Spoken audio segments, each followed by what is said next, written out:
Bruh, this alfalfa is not the move. Come on.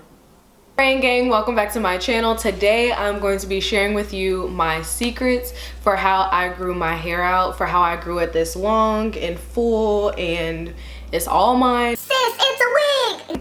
It's not a wig. Thank you. Thank you very much. Disclaimer, I'm not a professional, but this is what I did to grow my hair out, and I do feel like it can help a lot of you guys out. I posted this post on Instagram. If you're not already following me, go ahead and follow me. Follow your girl.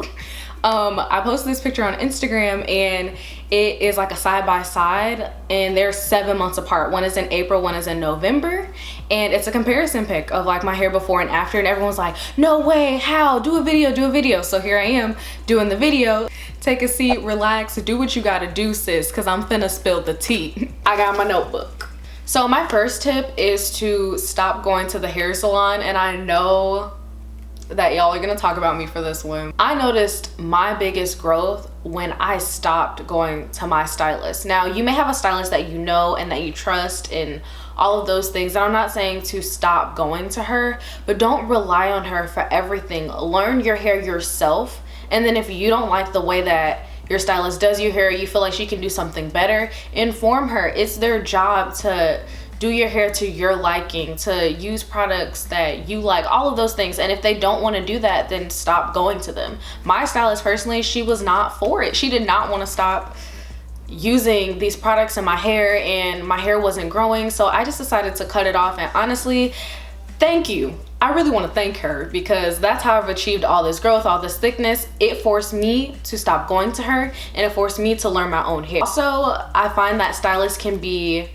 scissor happy. You go in there for a trim and they take off 12 inches. I know my old stylist, and when I say old, I mean old because that's in the past. I know my old stylist was scissor happy. So tip number 2 is to pay attention to the ingredients in your hair products. If you do not recognize the first 3 ingredients in your hair products, you need to drop the hair product, sis. Drop the hair product. If you can't recognize them, it's probably something that shouldn't be going in your hair. So you know the ingredients list, it goes from most concentrated to least concentrated. So often in a product, the first thing that'll be listed will be water. The biggest concentration of the ingredient is water. Okay. So this product right here, this is Fro Butter, and if you've seen some of my videos, I featured it a couple times because I absolutely love it. And I'm gonna read to you guys the ingredients, so maybe you can see what I mean when I say look at those ingredients, see if you recognize what they are.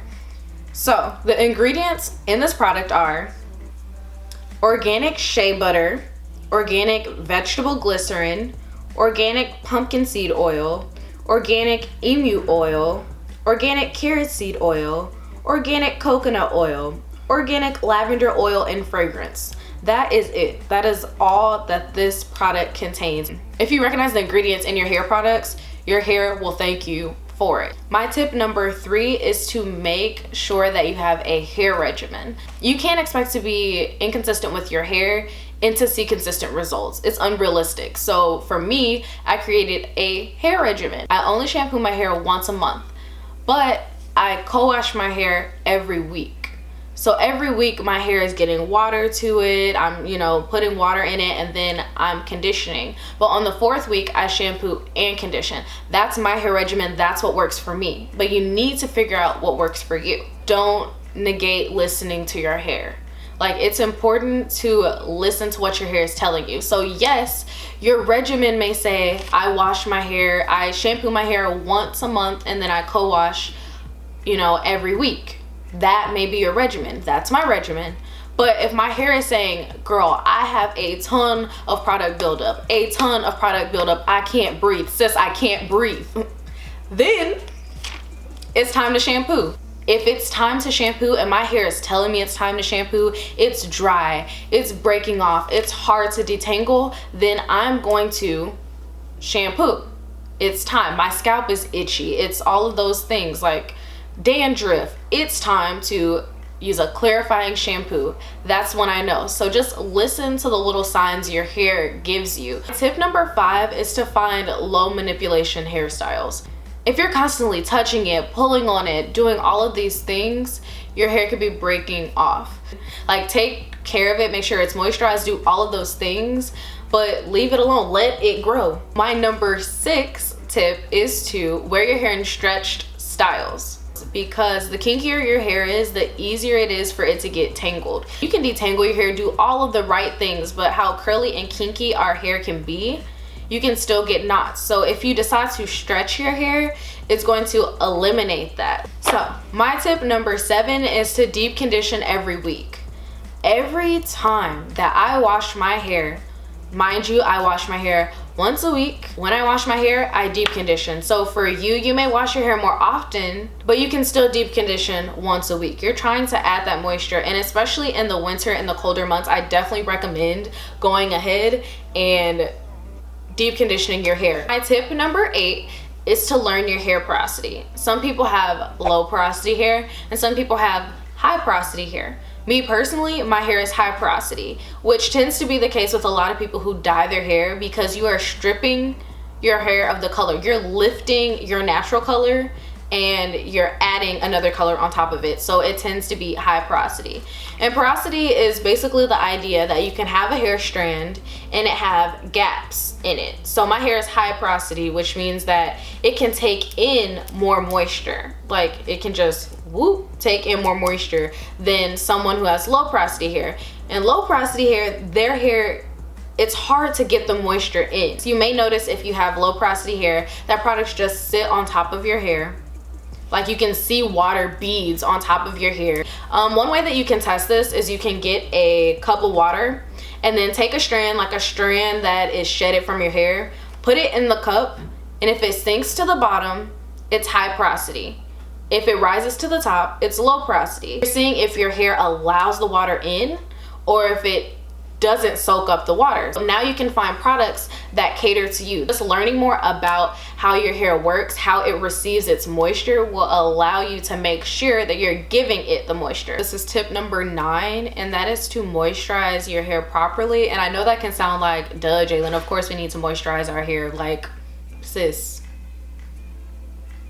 really? Okay, but the idea is, once you figure out if your hair is low porosity, high porosity, you understand what type of products that may work well for your hair, what type of ingredients that your hair really likes and doesn't like. With that newfound information, moisturize your hair properly. Your hair doesn't like protein, stop putting protein in it. Your hair doesn't respond well to this type of oil, stop putting that oil in it and do something that's really gonna work for your hair. A common misconception is that oils can moisturize your hair.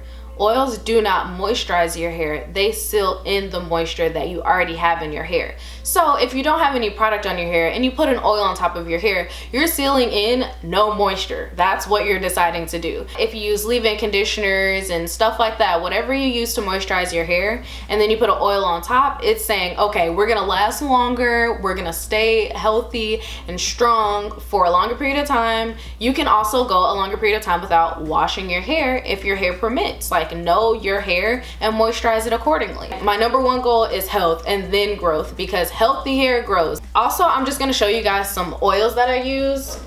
So my hair likes Moroccan oil.